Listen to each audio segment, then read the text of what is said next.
Nicholas Milliron. I am originally from Freeport, Pennsylvania. I'm currently a EVS/replay operator at AT&T Sportsnet. The thing that got me in the video, oddly enough, I feel like a lot of people start getting in the video later in their teens, but I was in the video really early on. I think like 5th or 6th grade.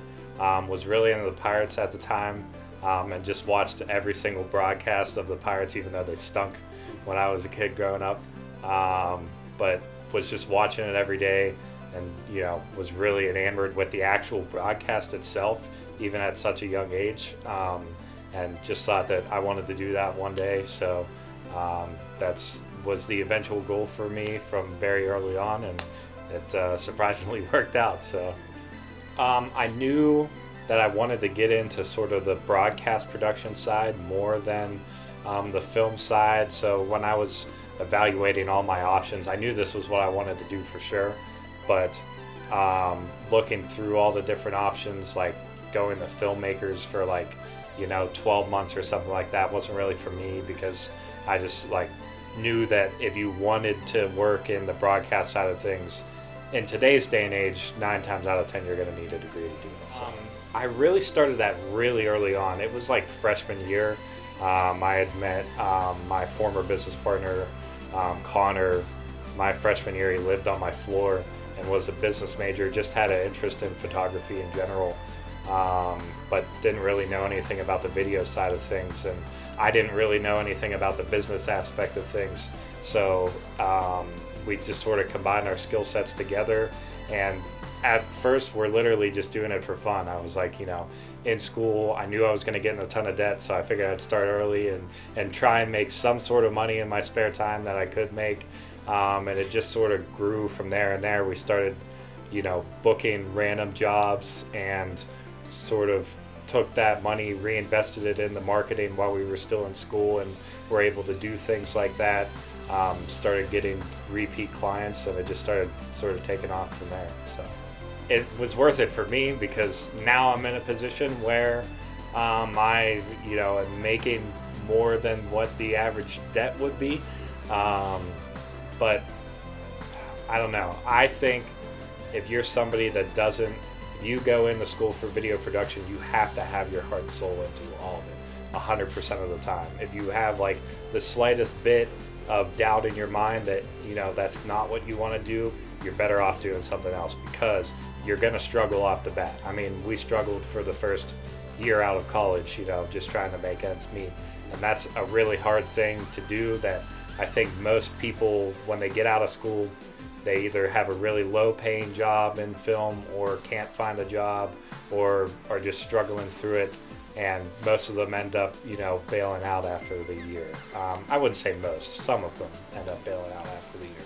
So yeah, if you don't have that, drive and that passion, then, you may be better off going a different route. But for me, I always knew that this was what I wanted to do. It didn't matter the money to me. So yeah, like I said earlier, I got a couple job offers out of school, and really just didn't know directly what the direction I wanted to go in. I was working at AT&T Sportsnet as a intern, which turned into a part-timer, and I really wanted to do that, so I stayed there part-time while running the business, in hopes that was going to turn into something. But it was definitely intimidating for sure. I mean, to say that you spent 4 years of your life at school racking up this enormous debt, with the hopes that you were going to be, back in the day, everybody was pretty much guaranteed a job if you had a college degree. It's not that way at all. And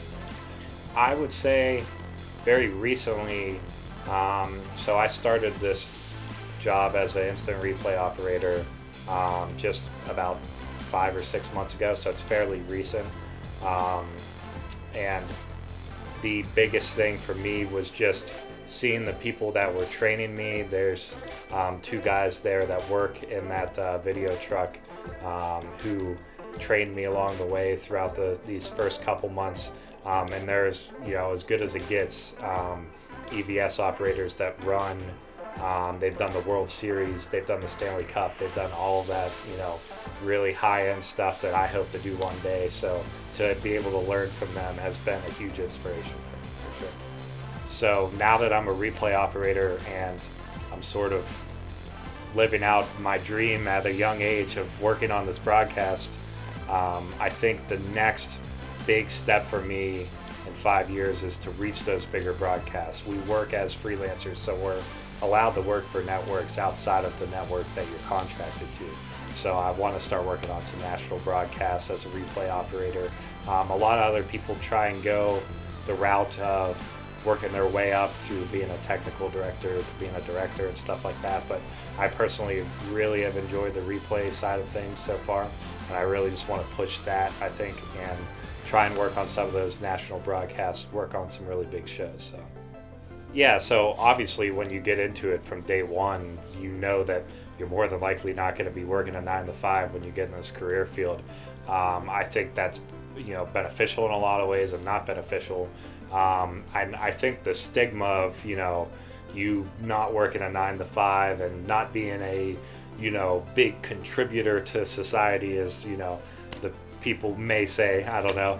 I think that stigma is sort of going away a little bit in modern day era, especially in the past 5 years with the explosion of social media and web and all that stuff. I think that the digital age has really taught the youth to not have that stigma associated with them.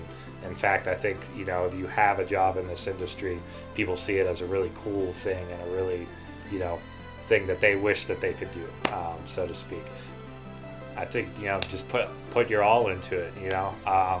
You have to put in every moment from the time you wake up to the time you sleep into it. I mean, you don't have to necessarily be working all the time, but I'm always constantly thinking about how to better myself, and I think that it's really important to just make sure you're working hard all the time, even when you're off the clock.